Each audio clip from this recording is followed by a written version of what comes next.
Hola Eli, ¿cómo estás? Buenas tardes. Hola, buenas tardes a todos. Bueno, soy mamá de Pablo, diagnosticado dentro del espectro autista, está síndrome de Asperger. ¿Cuáles fueron los síntomas que ustedes observaron en Pablo que los llevó a consultar a un especialista? Bueno, Pablo primero sus primeros años de vida fue como un niño normal, digamos, ¿no?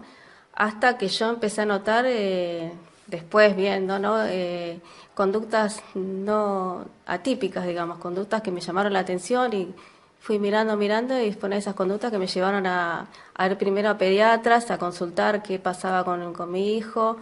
Y así llegué a un neurólogo, hasta que el primer neurólogo me dijo que no, que estaba todo bien, pero yo seguí viendo estas conductas que me llamaban la atención, que las conductas eran que empezó a andar mucho, a él le gustaba mucho andar todo lo que era ruedas, triciclo, tenía karting, pero empezó a girar, a girar, a girar, y eso me llamó la atención porque se dejó de vincular con nosotros. De ser un nene normal que hablaba con sus pequeñas palabras y se reía con nosotros, empezó esto de girar y a mirar mucha televisión y a repetir, en vez de hablarnos, repetía frases. Vos le preguntabas Sol algo y él te repetía frases de películas que no tenían nada que ver con lo que vos le estabas hablando. Y saltaba a la cama y repetía frases. Y así empezó a dejar de hablar, de tener diálogo. Repetía frases no coherentes. Y eso me llevó a mí a llegar hasta el, el diagnóstico, que yo en ese tiempo no sabía el diagnóstico cuál era. Ya me llamaba la atención, no sabía de qué se trataba. ¿Cuántos años tenía Pablo en ese momento? Y cuando fue diagnosticado iba a cumplir ya 5 años, estaba 4 años y medio. ¿Y cuáles fueron los tratamientos que comenzaron a hacer con Pablo para llegar hasta el diagnóstico de Asperger? No, el diagnóstico se lo dio un neurólogo que es una eminencia, que trabaja en el Hospital 21, que hasta el día de hoy sigue trabajando, es neurólogo infantil del Hospital 21, que él apenas lo vio, él dijo, lo vio así de lejos y ya cuando le tocó el turno me dijo, me hizo preguntas, su nene hace esto, me empezó a anotar, y él me dijo, sí, está dentro del espectro autista, pero es Asperger y bueno. Y ahí yo bueno, se me presentó lo que era el Asperger, empecé como todos a googlear, a ver qué era, porque yo de autismo había escuchado, pero Asperger no había escuchado nunca. ¿Cuál fue tu sentir en el momento en que te confirmaron que Pablo tenía Asperger? Y el diagnóstico yo como que lo busqué, porque lo busqué que me digan qué pasaba con mi hijo, que yo veía que no era, pues yo ya tenía otro nene y veía que no eran conductas típicas de un nene. Entonces, pero cuando yo llegué, yo sabía algo que pasaba, pero cuando llegué al diagnóstico, y para mí fue muy doloroso y fue algo, porque no sabía de qué se trataba, fue algo muy duro.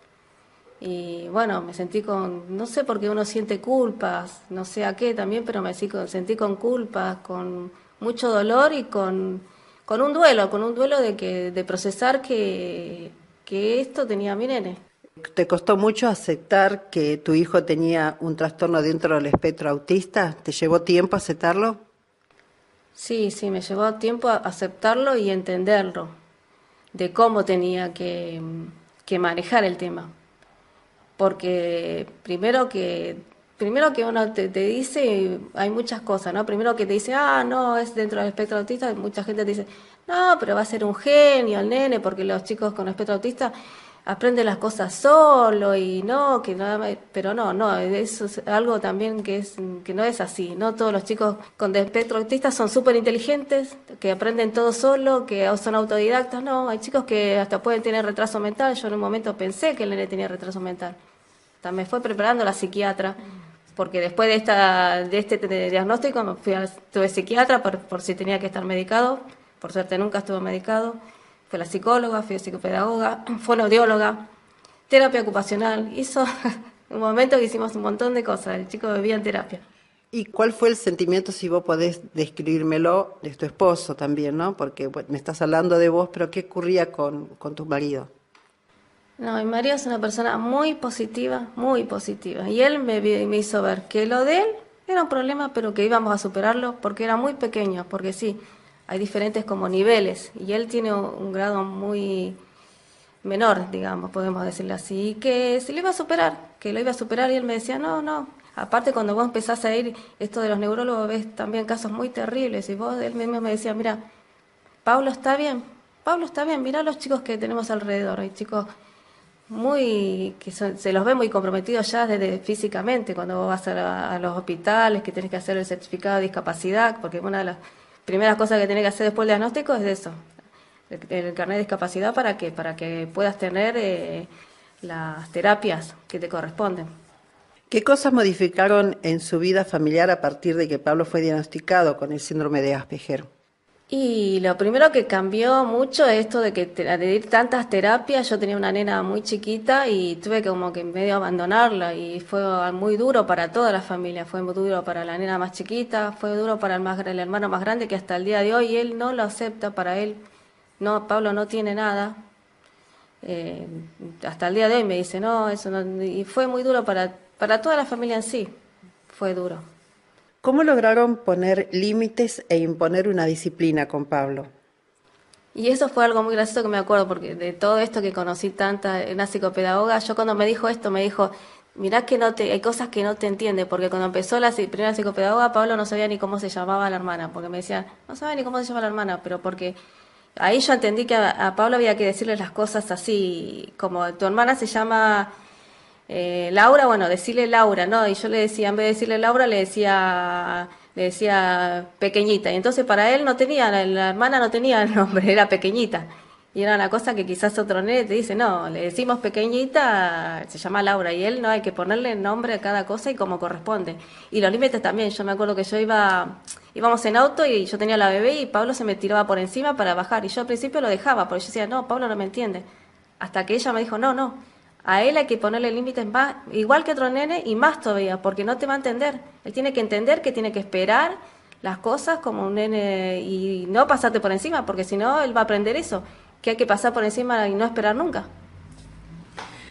¿Qué escolaridad tiene Pablo y tuvo que concurrir a un establecimiento con enseñanza especial? Él no tuvo que ir a un establecimiento especial, aunque tuvo la posibilidad de llevarlo, pero la misma en ese momento, la misma maestra del jardín que le estaba en jardín cuando lo diagnosticaron, me dijeron que no, que él podía empezar tranquilamente en la primaria, ahí en donde estaba, y bueno, y por suerte hubo momentos en que pensamos que no iba a poder seguirlo porque no aprendía a leer, y ellos me decían que si no era alfabetizado iba a tener que ir a una escuela especial, pero después con el tiempo lo logró. Bueno, y ahora está en una escuela técnica. Sabemos que una de las características del Asperger es la comunicación, la dificultad de relacionarse con otros niños de su edad. ¿Cómo es la relación de Pablo con sus compañeros de clase?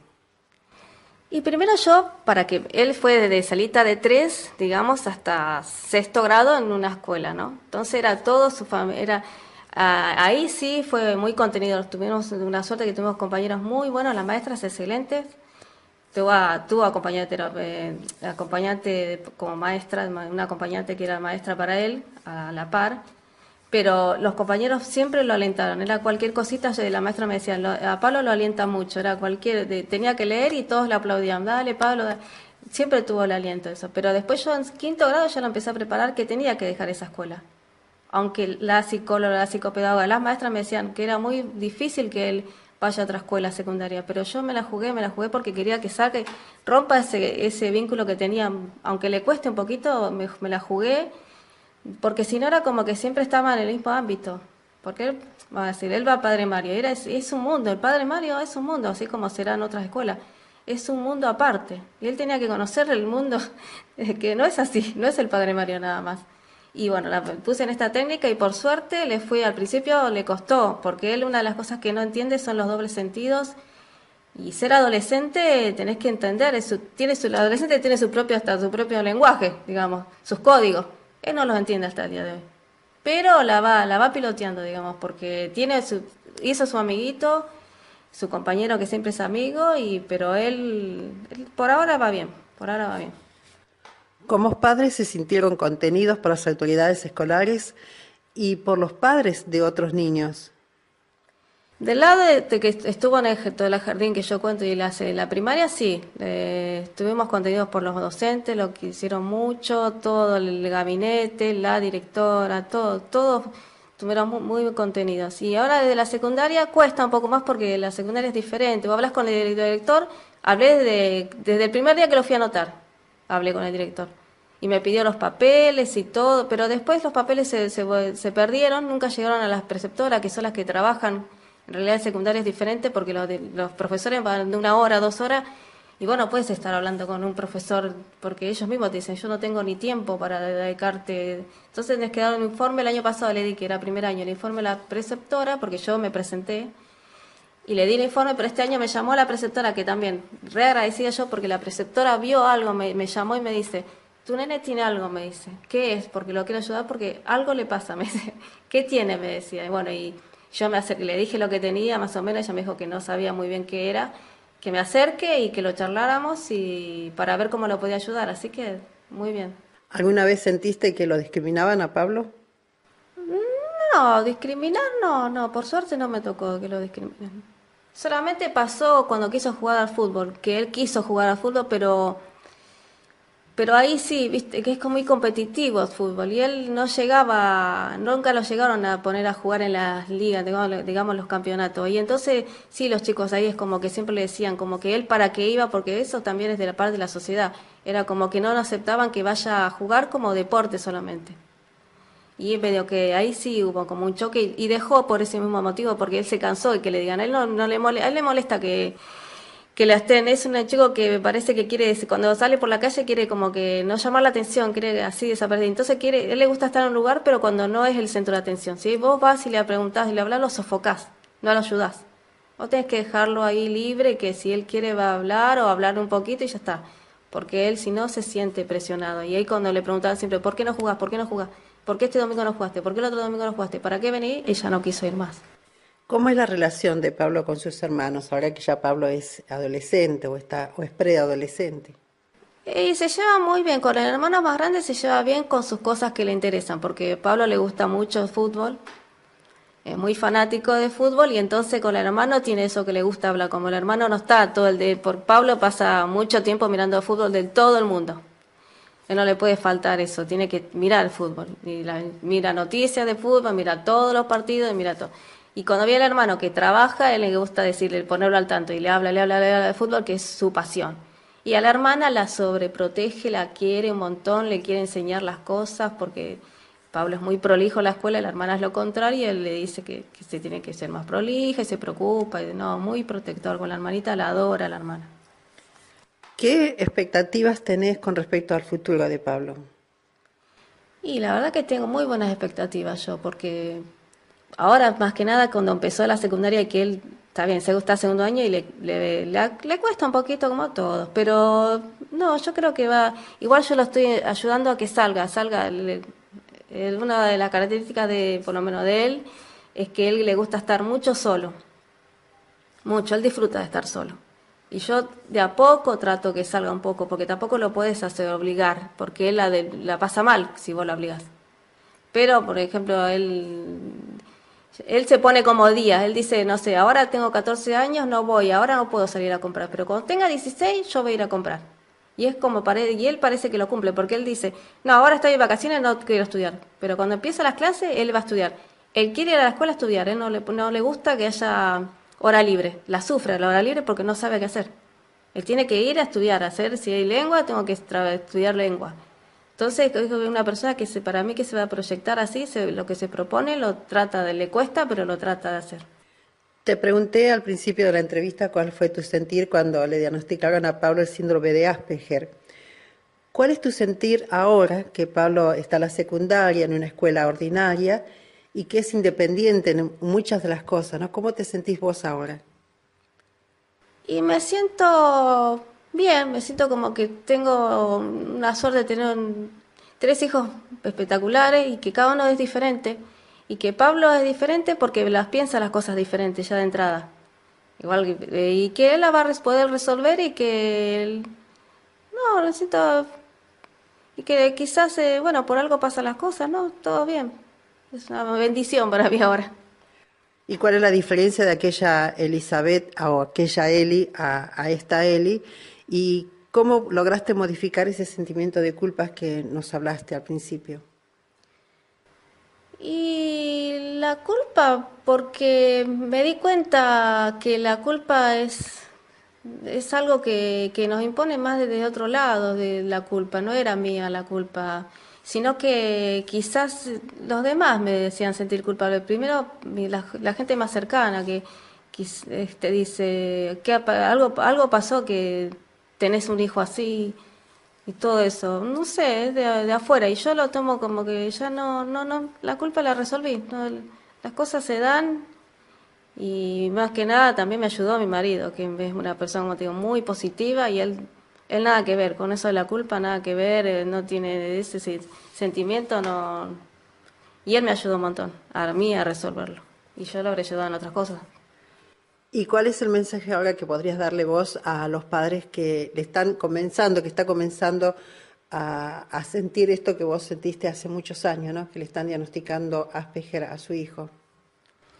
Y que al principio es muy duro, yo entiendo eso, y que cuando son chiquitos es más duro todavía porque hasta que vos empezás a llevar las terapias y dejás que trabajen y vos tenés que trabajar, porque el chico va a una hora de terapia, pero vos lo seguís trabajando todo el día. Y vos tenés que escuchar mucho y ser muy así de preguntar los que están en las terapias, porque ellos te ayudan, te dicen qué hacer, cómo hacer. eh, y no, y los chicos, yo veo muchos chicos que se van cuando son más grandes. Y primero que nada también eso, de ver la persona más allá del diagnóstico. Eso también cambié. Yo no lo veo diagnóstico. Y para mí el diagnóstico me resuelve la parte monetaria, administrativa, que yo tengo terapias que no tengo que pagar, porque si no los podría pagar todo, hasta ahora ahora va psicología y psicopedagogía, que todo vale plata. Y eso me ayuda a mí. Para mí el diagnóstico es el certificado de discapacidad que me abre puertas, nada más. Nada más. Yo a Pablo no lo trato como diferente. Lo trato de tratar en lo que veo como cualquier nene, cualquier adolescente. Le exijo como cualquier adolescente. Hasta donde yo sé que puede dar, ¿no? Como yo te digo, no puedo obligarlo a que se vaya, que él no me va a decir, ay mamá, quiero ir a la esquina con los chicos a jugar. Porque no, porque una de sus características es disfruta de su soledad. Y también lo tuve que aceptar, una de las cosas que tuve que aceptar. Yo cuando los chicos iban al cumpleaños y mi hijo, yo veía la foto, que ahora están los grupos, y te mandan 800 fotos de los grupos de los chicos en el cumpleaños, yo al principio sufría. Yo la sufría hasta que yo me di cuenta que la sufría yo, pero el nene estaba re bien. El nene no quería ir al cumpleaños, la que sufría era yo. Y yo tuve que aprender a eso, a que el nene no quiere ir al cumpleaños, él es feliz sin ir a los cumpleaños. Bueno, muchas gracias, Eli, por tu testimonio. Creo que va a ser muy positivo para otras mamás que están escuchando la radio y que, bueno, están empezando a andar este camino, ¿no? De cómo ayudar a un niño con Asperger. Seguramente te escuchan a vos y, bueno, va a ser muy positivo para ellas. Bueno, espero que le pueda ayudar a alguien. Igualmente, lo que hay que saber es que no todos son iguales, no somos todos iguales. Pueden tener un diagnóstico de Asperger, pero tenés que ver la particularidad de tu hijo, de tu sobrino, de tu vecino, porque tienen algo en común, pero son personas como todo. Y no es igual, no podés tratar a un Asperger igual que el otro Asperger y a un autista igual que el otro autista, así como nos tratamos todos diferentes. Eso es principal, y ver a la persona más allá del diagnóstico. Gracias, Eli. No, de nada, gracias a usted.